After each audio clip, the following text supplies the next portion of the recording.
বলা যায় প্রতিনিয়ত তারা এত বেশি উন্নতি করে চলেছে যে পুরো পৃথিবী মিলেও যেন চীনের আশেপাশেও নেই। চীন একাই যেন একটা দুনিয়া। বলুন তো চীনকে এমন শক্তিশালী অবস্থানে কে নিয়ে এসেছে? হ্যাঁ, এইসব দানবাকৃতির মেশিন, যা পৃথিবীর অন্য আর কোথাও দেখা যায় না। কি এমন মহাশক্তিশালী মেশিন চীনের ঝুলিতে আছে যা দিয়ে সে পুরো পৃথিবীকে গ্রাস করে নিচ্ছে? দেখতে ইচ্ছে হচ্ছে সেই দানবগুলোকে। বেশ, চলুন দেখে নেওয়া যাক। লেভিয়াথান সেমি সাবমার্সিবল শিপ, পানিতে দৈত্যাকার এই মেশিনটা মূলত চীন দ্বারা পরিচালিত একটা দৈত্যাকার জাহাজ, যা তেল প্ল্যাটফর্ম, জাহাজ এবং অন্যান্য বড় যন্ত্রাংশের মতো বিশাল বিশাল কাঠামো পরিবহনের কাজে ব্যবহার করা হয়। এই ধরনের ভারী কাজের জন্য এই সামুদ্রিক দৈত্যটাকে সাধারণত 3টা বিশাল ক্রেন দিয়ে প্রস্তুত করা হয়েছে, যার প্রতিটা প্রায় 3000 টন পর্যন্ত ওজন তুলতে পারে। এছাড়াও এটার অর্ধেক ডুবে যাওয়ার মতো ক্ষমতা আছে, অর্থাৎ আংশিকভাবে এর প্রধান ডেককে পানির নিচে ডুবিয়ে দিয়ে অতিরিক্ত কোনো সাহায্য ছাড়াই এটা লোড এবং আনলোড করতে পারে। আর এজন্য এটা চীনের অনেক বড় বড় প্রকল্পেও ব্যবহার করা হচ্ছে।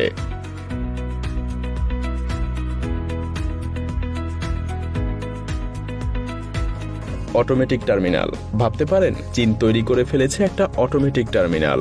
বলা চলে এই টার্মিনালগুলো পরিচালনা করার জন্য কোনো মানুষেরই প্রয়োজন হয় না, যেখানে অন্যান্য দেশের টার্মিনালগুলো পরিচালনা করার জন্য হাজার হাজার লোকবলের প্রয়োজন হয়। আসলে চীনের মতো বিশ্বের সবচাইতে বেশি রপ্তানিকারক দেশের জন্য এমন টার্মিনালই প্রয়োজন। অবাক করা ব্যাপার হলো এটা সম্পূর্ণভাবে স্বয়ংক্রিয় ক্রেন সিস্টেম এবং স্বয়ংক্রিয় সব মেশিন দিয়ে তৈরি। প্রতিদিন হাজার হাজার কন্টেইনার লোড এবং আনলোডের সময় বিন্দুমাত্র কোনো ভুলের সৃষ্টি হয় না, কারণ এই সব কাজগুলো করে কম্পিউটার নিয়ন্ত্রিত স্বয়ংক্রিয় এসব মেশিন। বছরে প্রায় 10 মিলিয়ন কন্টেইনার লোড এবং আনলোড করতে পারে এই অটোমেটিক টার্মিনালটি।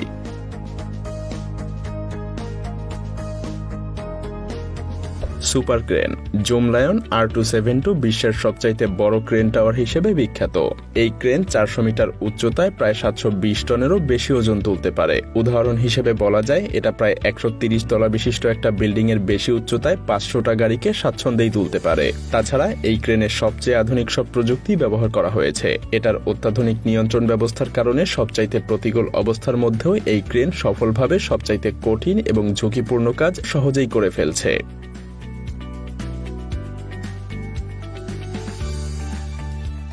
তাছাড়া এই ক্রেনে নতুন এক ধরনের প্রযুক্তি ব্যবহার করা হয়েছে যার নাম মোবাইল কাউন্টারওয়েট টেকনোলজি, যা অনেক নিখুঁতভাবে নড়াচড়া করতে সাহায্য করে এবং অন্যান্য ক্রেনের তুলনায় 60 গুণ বেশি ওজন উত্তোলন করতে পারে। তাই যে কোনো বিশাল প্রজেক্ট বাস্তবায়নে এটার ব্যবহার সবথেকে সাশ্রয়ী হবে তা নিঃসন্দেহে বলা যায়।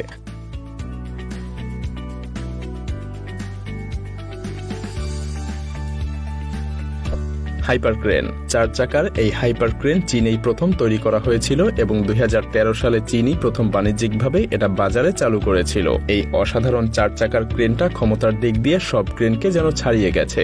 অবশ্য সব ধরনের ক্রেনের রেকর্ড ভাঙার জন্যই এটাকে ডিজাইন করা হয়েছিল।